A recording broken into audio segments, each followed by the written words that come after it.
Hello everyone, welcome and welcome back to the channel. This is Priyanka and you are watching the Rai Family. So guys, आज हम एक topic पे बात करेंगे जो बहुत ही सेंसिटिव टॉपिक है और ये एक घटना हुई है, यूपी में हुई है। तो ये वीडियो एक जागरूक वीडियो है, क्योंकि ऐसा नहीं है कि जो हुआ है वो किसी के साथ भी हो सकता है, उसमें से हम आप कोई भी हो सकता है। तो जागरूक रहने की ज़रूरत है, सतर्क रहने की ज़रूरत है। हमें क्या करना चाहिए सिचुएशन में और क्या क्या चीज़ें अगर हम प्लान कर रहे हैं तो उस चीज़ को से पहले क्या बैकग्राउंड हमें तैयार करना चाहिए, क्या क्या प्रिकॉशन रखनी चाहिए, सब के बारे में हम यहाँ पे बात करेंगे। और ये एक सिर्फ टॉपिक नहीं है, एक जागरूक रहने के लिए एक मैं बोलूँगी कि एक छोटा सा मेरा कदम है, क्योंकि ये एक छोटा सा सिर्फ एग्जाम्पल हो सकता है, क्योंकि इसकी जगह पे और भी बहुत कुछ चीज़ें हमारी सोसाइटी में, हमारे आसपास चीज़ें होती रहती हैं। एक्चुअली क्या हुआ कि कानपुर में दो घटनाएं सामने आई हैं, दोनों पे यहाँ पे हम बातें करेंगे। दो घटनाएं सामने आई हैं कि हेयर ट्रांसप्लांट से डेथ हो गई है। तो वन बाई वन यहाँ पे हम बात करते हैं। एक्चुअली क्या हुआ कि कानपुर में एक हॉस्पिटल है जिसका नाम है एम्पायर क्लिनिक। सो गाइज, इस क्लिनिक को चलाती हैं डॉक्टर अनुष्का तिवारी। तो यहाँ पे क्या हुआ कि यहाँ के रहने वाले विनीत त्रिपाठी हैं। तो विनीत जो है सरकारी इंजीनियर थे, बिजली विभाग में इंजीनियर थे। और आपको पता है जब कोई इंजीनियर डॉक्टर बनता है तो ऐसे नहीं बनता है। फैमिली का कोई बच्चा जो पढ़ने में काफ़ी अच्छा निकल जाता है वो इंजीनियर डॉक्टर बनता है।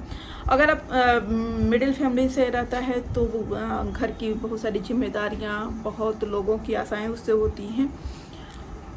तो विनीत की शादी भी हो चुकी थी, सब कुछ सही से चल रहा था। बट क्या हुआ कि विनीत को प्रॉब्लम होने लगी हेयर फॉल की प्रॉब्लम हुई और फिर उनको गंजापन हो गया। आप देखे होंगे कि जब गंजापन होता है तो साइड साइड से बाल रहते हैं और बीच के बाल नहीं रहते हैं। तो विनीत ने सोचा कि चलो हेयर ट्रांसप्लांट करा लेते हैं, क्योंकि आज के टाइम में एक तो भाग दौड़ है, तो प्रॉब्लम समस्याएं सबको आ रही हैं, हेल्थ इशूज सबको हो रहे हैं। और लेकिन आजकल लोग दिखना भी अच्छा चाहते हैं। अब आजकल मैं इसलिए बोल रही हूँ क्योंकि पहले के टाइम में ऐसी फैसिलिटीज नहीं थी, इतना साइंस आगे नहीं बढ़ा था, इतने केमिकल्स नहीं थे। आज की डेट में सफ़ेद बाल बहुत कम लोगों के दिखते हैं। बाल सफ़ेद हो गए, हेयर कलर कर लो, हेयर फॉल हो गया। तो हेयर ट्रांसप्लांट के भी बहुत सारे स्टेज होते हैं। एक परमानेंट होता है, एक शायद कुछ बिग उग ऐसे लगा के दे देते हैं। बिग में भी कई तरह के हैं कि एक बिग आप ऐसे निकाल के रख सकते हो, एक बिग होता है जो आप लगा के रखते हो, उसका भी कुछ मंथली या 3 मंथ पे कुछ ऐसे ट्रीटमेंट रहता है। तो बहुत कुछ चीज़ें हैं, ठीक है। और सबसे बड़ा क्या है कि हम जागरूक कहें कि हम बोलते तो जागरूक ही बोलते हैं कि हम जागरूक हो रहे हैं। तो जब भी हम कहीं बाहर जा रहे हैं तो आप देखते होंगे कि बोर्ड बड़े बड़े लगे रहते हैं जिस पे लिखा रहता है कि एक दिन में गंजापन से छुटकारा पाओ, इतने घंटे में हेयर ट्रांसप्लांट कराओ, 50,000 में ट्रीटमेंट हो जाएगा, सस्ते में गंजापन से छुटकारा पाओ। इंस्टाग्राम, यूट्यूब, फेसबुक, जितने भी सोशल मीडिया हैं वहाँ पे बहुत सारे जो इन्फ्लुएंसर हैं जिनके एक अच्छे ऑडियंस होते हैं वो भी इस तरह के प्रमोशन वीडियोज करते हैं। तो लोग बहुत इंस्पायर होते हैं। ऊपर से जब हम देखते हैं सोसाइटी में बहुत सारे लोग कराए हैं, देखो हमें इंस्पायर जो करता है ना वो सोशल मीडिया इन्फ्लुएंसर और जो बॉलीवुड स्टार हैं वो भी करते हैं, क्योंकि हमारे आसपास में वो चीज़ें नहीं हो रही होती हैं। लेकिन ये लोग का देख के भी हम इंस्पायर होते हैं कि चलो उसने भी कराया है, हम भी करा लें। अब सलमान खान के बाल कुछ दिन तक लगता था सलमान खान टकले हो जाएंगे, अभी सलमान खान के इतने अच्छे बाल हो गए हैं। और शाहरुख खान देख लीजिए, ये लोग की एज इतनी ज़्यादा है फिर भी आपको देख के नहीं लगेगा। तो ये सब चीज़ों से इंसान सोचता है कि चलो वो करा रहे हैं, हम भी करा लेते हैं। लेकिन यहाँ पे हम बात कहाँ खाते हैं कि उनके पास भाई एक अच्छा अमाउंट रहता है, वो अच्छी क्लिनिक जाते हैं, अच्छे डॉक्टर और अच्छे सर्जन के पास जाते हैं, जिससे कि उनको कोई भी इफ़ेक्ट नहीं होता है। प्लस उनको हाथ लगाने से पहले डॉक्टर्स भी डरते हैं कि भाई अगर कुछ भी थोड़ा सा इसको मतलब जगह से इधर उधर भी कुछ चीज़ें हो गई तो बहुत बड़ा बवाल हो जाएगा। तो डॉक्टर्स भी रिस्क नहीं लेते हैं। और प्लस उनके पास फैसिलिटीज है। जब वो कराते हैं ना तो वो सब कुछ एक बार वो उस चीज़ पे रिसर्च करते हैं, चीज़ें जानते हैं, फिर कराते हैं। लेकिन हम सिर्फ देख के सोचते हैं कि चलो उसने कराया हम भी करा लेते हैं, लेकिन हम ये नहीं सोचते हैं कि हमें क्या क्या रिसर्च की ज़रूरत है, उसने क्या क्या प्रिकॉशन लिया होगा। अब यहाँ पे मैं क्यों ये बात बोल रही हूँ बताती हूँ। तो विनीत ने क्या किया कि कानपुर के विनीत थे, तो वहाँ पे एक जैसे मैंने बताया कि कानपुर में ही है एम्पायर क्लिनिक है, डॉक्टर अनुष्का तिवारी चलाती हैं इनको। ये वहाँ पे गए, अनुष्का तिवारी ने बड़े से बोर्ड में लगा के रखा है। हर क्लिनिक वाले अपना प्रमोशन कराते ही हैं, ये भी अपना प्रमोशन वगैरह कराई थी। शायद उन्होंने कहीं सोशल मीडिया पे देखा था विनीत ने कि 40,000 या 50,000 में 2.5 लाख वाला हेयर ट्रांसप्लांट 40 या 50,000 में करा लीजिए। अब बंदे को ये लगा कि भाई हेयर ट्रांसप्लांट तो हेयर ट्रांसप्लांट है, ये सस्ते में हो भी रहा है, तो हो सकता है हमारी सिटी में है तो इस वजह से हो सकता है। अब ये जो क्लिनिक वाले भी होते हैं ना, वो जब आप जाते हैं तो बहुत आपकी काउंसलिंग करते हैं और काउंसलिंग में बहुत सारी चीज़ें अपने फेवर की बताते हैं। तो विनीत ने वहाँ पे हेयर ट्रांसप्लांट कराया और ये इन्होंने हेयर ट्रांसप्लांट मार्च में कराया था। मार्च में होली से पहले इन्होंने हेयर ट्रांसप्लांट कराया और होली इनको हेयर ट्रांसप्लांट कराने के बाद प्रॉब्लम होने लगी। ये घर आए और इनके फेस पे स्वेलिंग होने लगी, फेस पूरा सूज गया और कालापन होने लगा। इन्होंने डॉक्टर से कांटेक्ट किया कि मुझे ऐसे ऐसे प्रॉब्लम हो रही है, और फेस पे स्वेलिंग से पहले सर में बहुत भयंकर दर्द होने लगा। जब दर्द हुआ तो इन्होंने डॉक्टर से कांटेक्ट किया, डॉक्टर ने बोला ये नॉर्मल है, और डॉक्टर अपना बताती गई कि आप एक पेन रिलीफ इंजेक्शन ले लो, ऐसे ले लो। ये विनीत के बारे में तो अभी बहुत कुछ नहीं बताया गया है, ये एक जो दूसरा केस है उसके बारे में सेम चीज़ें हुई हैं, बट सिम्टम जो है वो दोनों के सेम थे। तो पहले मैं विनीत की बात बता रही हूँ, इसलिए इन पे ही फोकस करती हूँ। तो विनीत को पहले सर में दर्द हुआ, इसके बाद चेहरा सूजा, चेहरे पे पूरा कालापन आ गया और चेहरा इतना भयंकर सूज गया, आंखें पूरी लटक गई थी कि अगर विनीत को, अगर किसी को ये नहीं पता कि ये विनीत है तो पहचानना मुश्किल था। चेहरे की कंडीशन ये हो गई थी। कंटिन्यू फैमिली मेम्बर्स विनीत लगे हुए थे, डॉक्टर से पूछ रहे थे। डॉक्टर ये बोल रही थी कि नॉर्मल है, ये सिचुएशन नॉर्मल है, आप यहाँ चले जाओ, आप इनको दिखा लो, उस डॉक्टर को दिखा लो, आप ये टेबलेट ले लो, ये इंजेक्शन ले लो। डॉक्टर यही कहती रही और एंड में हुआ कि विनीत की डेथ हो गई। अब पहले तो शायद जब विनीत की डेथ हुई उससे पहले जो फैमिली वाले थे वो हॉस्पिटल लेके गए थे।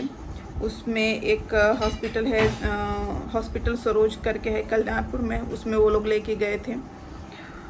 इसके बाद जब ये लोग विनीत की डेथ हो गई तो जब ये लोग एफआईआर कराने गए तो एफआईआर नहीं हुआ। हमारी पुलिस भी हमें सपोर्ट नहीं करती है, तो एफआईआर इनको नहीं हुआ। तो फिर इन्होंने क्या किया कि सीएम के पोर्टल पर इन्होंने शिकायत किया, सीएम पोर्टल पे जाके शिकायत किया। तो वहाँ से थाने पे कॉल आया कि ऐसे ऐसे चीज़ें हैं, इंक्वायरी करो, क्या है सच्चाई जानने की कोशिश करो। जब पुलिस वालों ने छानबीन किया तो पता चला कि ये बात सही है। और जब ये चीज़ हुई, जैसे ही डॉक्टर को पता चला, डॉक्टर गायब हो गई। डॉक्टर ने स्विच ऑफ किया मोबाइल, हॉस्पिटल पे ताला लगाया और इनको ब्लॉक किया जहाँ जहाँ से ये थे। जो हॉस्पिटल में जो फ़ोन थे उसको भी उसने हटा दिया, अपने मोबाइल स्विच ऑफ कर दिया और डॉक्टर गायब हो गई। अब जब ये रिपोर्ट सामने आई तो उसके साथ साथ एक और भी रिपोर्ट आ गई। तब लोगों को विश्वास हुआ कि ये 100% इसी से हुआ है, क्योंकि एक बंदे को हुआ है तो ये भी लोग कह सकते हैं कि हो सकता है कुछ फिजिकल इशू होगा, कुछ बीमारियां होंगी, इसलिए ऐसा हो गया होगा। तो एक और रिपोर्ट सामने आई। एक्चुअली क्या हुआ था कि नवंबर में 18 नवंबर को मयंक कटियाल जो थे वो यूपी के फर्रुखाबाद में इंजीनियर थे, वो भी इंजीनियर थे। उनको भी हेयर फॉल और गंजापन की प्रॉब्लम थी, जिससे वो ये डॉक्टर के पास आए थे और हेयर ट्रांसप्लांट कराया था और उनकी भी डेथ हो गई। जब उनकी डेथ हो गई थी तो एक्चुअली परिवार वालों को पता नहीं चला, समझ में नहीं आया, उसका उन्होंने पोस्टमार्टम ही नहीं कराया और डॉक्टर को वो कॉल करते रहे। डॉक्टर उसी तरह से स्विच ऑफ करके फ़ोन और सारे अपने कॉन्टेक्ट हटा के क्लिनिक बंद करके वो तब भी गायब हो गई थी। अच्छा, जब डॉक्टर एक केस ऐसा हो चुका था फिर भी उस डॉक्टर को सोचिए डर नहीं था, उसने दूसरा केस भी सेम वही कर दिया। तो अगर इस तरह के डॉक्टर हमारी सोसाइटी में घूमते रहेंगे तो हमें कितना बड़ा खतरा है। चलिए, मैं अपनी बातें बाद में रखूँगी। एंड ऑफ द वीडियो आप लोग मेरी बातें भी सुनिएगा कि क्या क्या करना चाहिए, बट उससे पहले मैं इस जो सेकेंड वाला केस है उसको बताती हूँ। तो जब मयंक की फैमिली वालों को पता चला, मयंक की फैमिली में उनके फादर नहीं है, उनकी मम्मी और उनका भाई है। मयंक 2 भाई थे, मयंक बड़े थे और उनका छोटा भाई। मयंक ही कमाने वाले थे, अभी मयंक की शादी नहीं हुई थी। मयंक ही अपने घर में अर्निंग के सोर्स थे। मयंक का भी यही हुआ था कि 18 नवंबर को मयंक जब हेयर ट्रांसप्लांट करा के आए, वो कुछ ऐसे हुआ था, मयंक 8 बजे गए थे ट्रांसप्लांट कराने और 2 बजे डॉक्टर ने उनको छोड़ दिया था, बोला तुम घर जाओ। तो मम्मी को शायद उन्होंने अपने कॉल किया, तो माँ ने अब छोटे भाई को भेजा कि जाओ, और क्योंकि जो मयंक थे वो फर्रुखाबाद के रहने वाले थे और हेयर ट्रांसप्लांट कानपुर में हुआ था। तो माँ को लगा कि हेयर ट्रांसप्लांट हुआ है, प्रॉब्लम है उसको, तो वो गाड़ी चला के आएगा, इससे अच्छा है छोटे भाई को भेज दिया। जब मयंक घर पहुँचे, जैसे ही मयंक घर पहुँचे उनको बहुत तेज से सर में दर्द होने लगा। मयंक ने कॉल किया डॉक्टर को, डॉक्टर ने बोला ये नॉर्मल है। वो दर्द बढ़ता गया। पहले डॉक्टर ने बोला कि इंजेक्शन ले लो, पेन रिलीफ इंजेक्शन को ले लो। मयंक ने इंजेक्शन लिया, दर्द नहीं ख़त्म हुआ। फिर मयंक ने कॉल किया, डॉक्टर ने बोला जो पट्टी है सर की वो खोल दो। मयंक ने पट्टी खोल दिया, फिर भी रिलीफ नहीं हुआ। फिर डॉक्टर को कॉल किया, डॉक्टर ने बोला ऐसा करो एक और इंजेक्शन ले लो। मयंक ने एक और पेन रिलीफ इंजेक्शन लिया। सोचिए इतने कम ड्यूरेशन में कोई भी अगर जानकार डॉक्टर रहेगा तो वो इतने कम ड्यूरेशन में एक तो ये सजेस्ट नहीं करेगा, दूसरी बात अगर रिस्पॉन्सिबल डॉक्टर रहेगा तो तुरंत बोलेगा कि आप मेरी क्लिनिक में आ जाओ, मैं एक बार चेक करती हूँ। मयंक ने फिर से पेन रिलीफ इंजेक्शन लिया, उनको फ़ायदा नहीं हुआ और मयंक के चेहरे पे स्वेलिंग होने लगी। स्वेलिंग बढ़ती जा रही थी, चेहरा काला पड़ने लगा था, आंखें बिल्कुल उसी तरह से बाहर आ गई थी। जब फिर मयंक की मम्मी ने फ़ोन किया कि बेटा बहुत ज़्यादा तबीयत ख़राब है, उसको बहुत दर्द हो रहा है, तो डॉक्टर ने क्या बोला, वो थोड़े पैनिक हो रहे हैं। ऐसा होता नहीं है, लेकिन वो डर रहे हैं, पैनिक हो रहे हैं, इसलिए ऐसा हो रहा है, ऐसा उनको लग रहा है। ऐसा है नहीं, उनको ऐसा लग रहा है। उनकी माँ ने बोला नहीं ऐसा नहीं है, मेरा बेटा बहुत बहादुर है, लेकिन उसको हो रहा है तभी वो बोल रहा है। डॉक्टर बोली घबराने की कोई बात नहीं है, आप ऐसा करो कि उसको एक कार्डियोलॉजिस्ट से दिखा दो कि कहीं कुछ ऐसी प्रॉब्लम तो नहीं है उसको। यहाँ पे एक और चीज़ मैं ऐड कर रही हूँ कि जब ये डॉक्टर हेयर ट्रांसप्लांट करती थी उससे पहले जो क्लाइंट होते थे, जो पेशेंट हैं, उनकी पूरे ये टेस्ट कराती थी। रिपोर्ट नॉर्मल आने पे ही वो टेस्ट करती थी, जैसे बीपी, शुगर, एवरीथिंग, हीमोग्लोबिन, मतलब पूरे बॉडी का वो चेकअप कराती थी और इसके बाद हेयर ट्रांसप्लांट करती थी। तो जब बॉडी का चेकअप कराया, रिपोर्ट आया, रिपोर्ट में दोनों ही मयंक या फिर विनीत दोनों के ही रिपोर्ट नॉर्मल थे। फिर भी डॉक्टर ने बोला कि मयंक को बोला कि जाओ कार्डियोलॉजिस्ट के पास। ये लोग गए कार्डियोलॉजिस्ट के पास, दिखाया। कार्डियोलॉजिस्ट ने बोला ये हमसे रिलेटेड कोई प्रॉब्लम नहीं है, इनको इससे हार्ट से रिलेटेड कोई भी प्रॉब्लम नहीं है, तो आपने जहाँ पे हेयर ट्रांसप्लांट कराया है आप इनको वहाँ पे लेके जाइए। क्योंकि कार्डियोलॉजिस्ट को समझ में नहीं आएगा, अगर डॉक्टर को समझ में नहीं आता है तो तुरंत रिफ़र करता है, जैसे उसने रिफ़र किया। फिर इन्होंने कॉल किया तो वो बोली कि आप ऐसा करो कि सुबह लेके आना। सुबह उसने टाइम दिया था 9 बजे, 10 बजे लेके आना आप मेरे क्लिनिक पे। फिर ये लोग घर आए, पूरी रात दर्द में निकला और ये लोग फिर सुबह में निकले हैं। शायद 10 बजे डॉक्टर ने टाइम दिया था और जब ये लोग गाड़ी में बैठे हैं उनका चेहरा पूरा काला हो गया था और अनकॉन्शियस हो गए थे, वो बेहोश हो गए थे। मयंक जब बेहोश हो गए फिर भाई ने कॉल किया कि वो अनकॉन्शियस हो गया, वो बेहोश हो गया है, वो कोई रिस्पॉन्ड नहीं कर रहा है। जब उसी डॉक्टर को कॉल किया तो डॉक्टर ने मोबाइल स्विच ऑफ कर दिया, अपने सारे कॉन्टैक्ट हटा दिए, इनको ब्लॉक कर दिया और अपना हॉस्पिटल बंद किया और गायब हो गए। और मयंक शायद जब ये लोग गाड़ी में बैठे हैं, मयंक आधे घंटे के अंदर गाड़ी में बैठे हैं, माँ ने गोद में उनको लिया था, उनके सर को लिया था, ये लोग जा रहे थे और गाड़ी में ही मयंक की डेथ हो जाती है।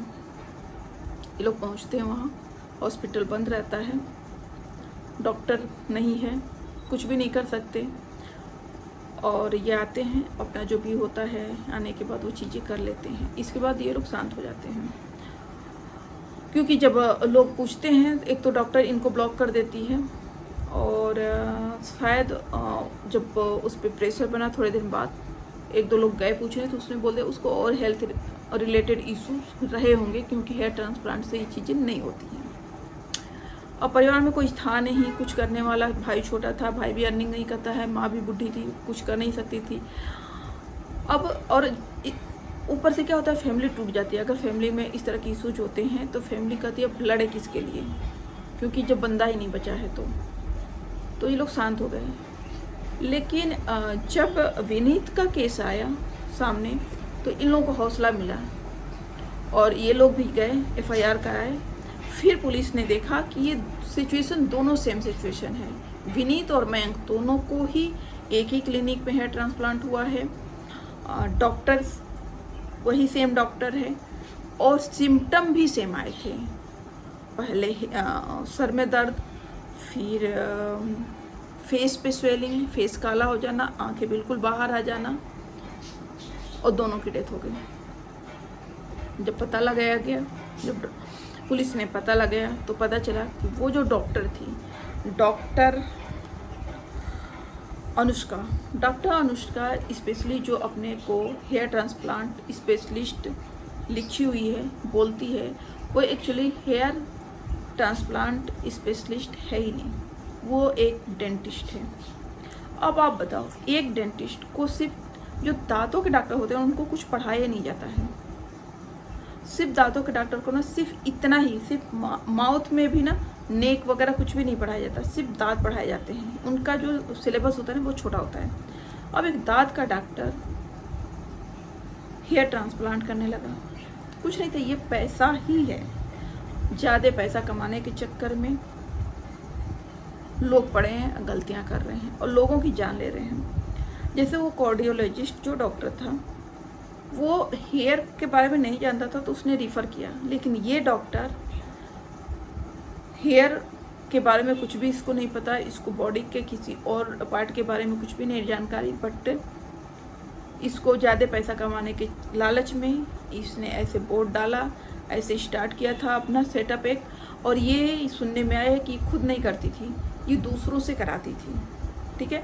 मतलब जो करते थे वो डॉक्टर भी नहीं होते थे, ऐसे मामूली से बंदों को रख के वो काम कराती थी।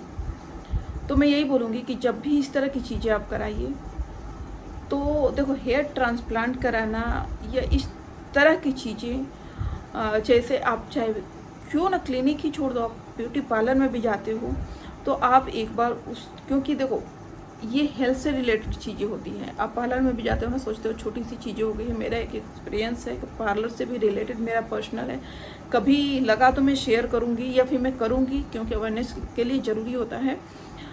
तो आप उसका बैकग्राउंड चेक करिए, पूरा आप स्टडी करने के बाद ही आप वहाँ पे अपॉइंटमेंट लीजिए और अपना चेकअप कराइए, अपना जो भी चीज़ें करनी है वो करिए, बट आपको पूरी तरह से पूरी जानकारी होनी बहुत ज़रूरी है। अब वो डॉक्टर सिर्फ 40 और 50 हज़ार में इसलिए करती थी क्योंकि ना तो वो डॉक्टर थी और ना वो डॉक्टर वहाँ पे सर्जरी करते थे। वो 2 बंदों को, मामूली कोई भी बंदे को रख के ऐसे वर्कर, और वो काम कराती थी, इसलिए वो सस्ते पे करती थी। और इसीलिए ये लोग अट्रैक्ट होके गए कि और उसने प्रमोशन भी इस तरह से किया था कि 2.5 लाख की सर्जरी सिर्फ 40 हज़ार में कराई है। इस तरह के प्रमोशन वीडियोज और पोस्टर्स आपके सामने आते होंगे, होल्डर्स आते होंगे, तो ऐसे लुभावने अट्रैक्टिव जो प्रमोशन होते हैं उस पर आप लोग नहीं फंसिए। आप लोग पहले उस चीज़ को पता करिए, क्योंकि ये हेल्थ है, हेल्थ से खिलवाड़ बिल्कुल नहीं करना चाहिए। इसके बाद ही आप वहाँ पे जाके अपना ट्रीटमेंट लीजिए। ये मेरा पर्सनल आप लोगों को राय है, अच्छा लगेगा तो आप लोग ज़रूर इसको एक्सेप्ट करिएगा, क्योंकि ये सिर्फ मयंक और विनीत की कहानी नहीं है। सतर्क रहना आज के टाइम में बहुत ज़रूरी है। चलिए इसी के साथ इस वीडियो को एंड करती हूँ, फिर मिलती हूँ नेक्स्ट वीडियो में। तब तक के लिए बाय बाय।